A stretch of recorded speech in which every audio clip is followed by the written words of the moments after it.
मैं भी गुटखा तंबाकू खाता था और मैं अपने मुंह को जब खोलकर शीशे में देखता था तो इतना घिन लगता था, बिल्कुल इतना खराब लगता था कि मैं क्या बताऊं।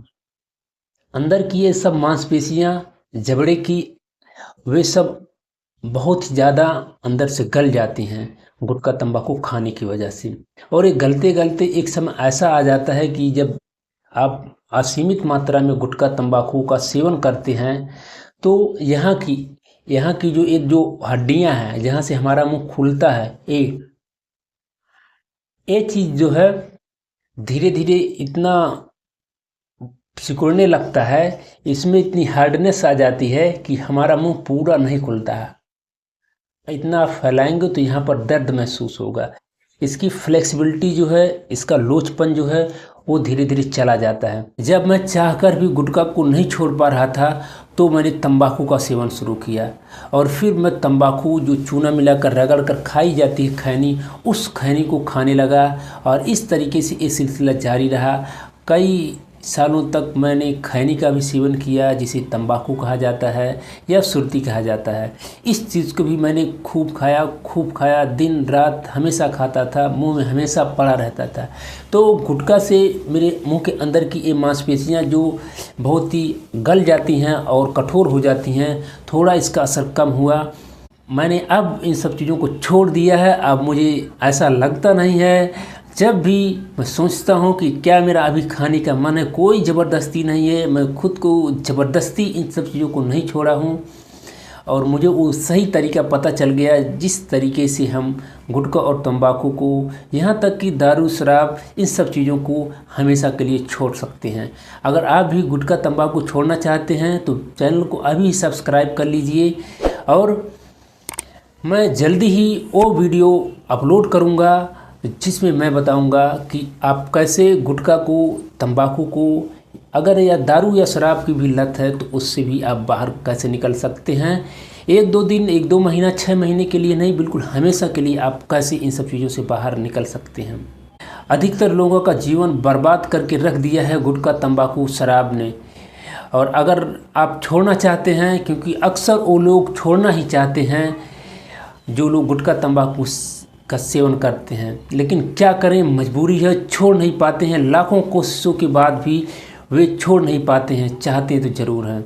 इसलिए अगर आपके परिवार का कोई सदस्य खाता पीता है तो ज़्यादा परेशान ना हो, उसे छोड़ने के लिए मोटिवेट करें और हो सकता है कि वो छोड़ दे, लेकिन वो कोशिश तो ज़रूर करता है। उसकी मजबूरी को आप समझ सकते हैं। वो क्या करे, वो छोड़ने की कोशिश करता है लेकिन छोड़ नहीं पाता है। ये इतना आसान नहीं है, क्योंकि इन सब चीज़ों की जो लत है वो सिर्फ शारीरिक लत नहीं है कि ये हमें प्लेजर देता है इसलिए हम इन सब चीज़ों का सेवन करते हैं। माइंड में डोपामाइन रिलीज होता है, अच्छा महसूस होता है, इसलिए खाते हैं, ऐसा नहीं है।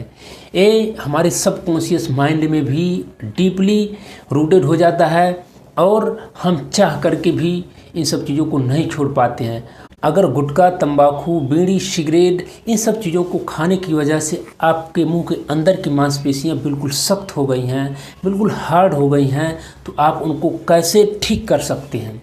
सबसे पहला तरीका कि आप इन सब चीज़ों को खाना छोड़ दें।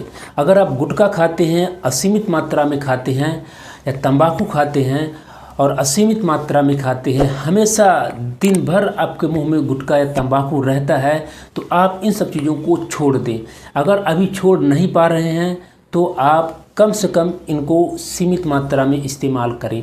अगर गुटखा खाते हैं तो अधिकतम दिन भर में 3 से 4 गुटखा ही आप खाइए, तभी आपके मुंह की जो फ्लेक्सिबिलिटी है, जो अंदर की मांसपेशियां कठोर हो गई हैं, वो थोड़ा नॉर्मल रहेंगी, अब और अधिक कठोर नहीं होंगी।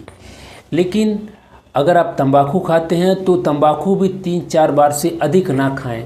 ये जो दिन भर आप हमेशा या तो तंबाकू या तो गुटखा आपके मुंह में रहता है, अगर इसी तरीके से आपने इन सब चीज़ों का सेवन जारी रखा तो जल्दी ही आपके मुंह के अंदर की मांसपेशियां इतनी सख्त, इतनी कठोर हो जाएंगी कि आपका मुंह पूरी तरह से नहीं खुलेगा, आप खोल ही नहीं पाएंगे अपने मुंह को पूरी तरह से। लेकिन अगर आप अपने मुंह की फ्लेक्सिबिलिटी को, जो लोचपन है, जो मुलायमपन है आपके मुंह का, उन्हें ठीक करना चाहते हैं, पूरी तरह से ठीक करना चाहते हैं, तो बिना तंबाकू, गुटखा, बीड़ी, सिगरेट इन सब चीज़ों को पूरी तरह से छोड़े बगैर ये संभव है ही नहीं, आप ठीक कर ही नहीं सकते। क्योंकि जब जब आप गुटखा को खाएंगे तो आपके मुंह पर इसका असर पड़ेगा ज़रूर। इसका सेवन आप जारी रखेंगे तो समय के साथ साथ आपके मुंह की मांसपेशियां वो अंदर से सख्त होती चली जाएंगी और समस्या बढ़ती रहेगी।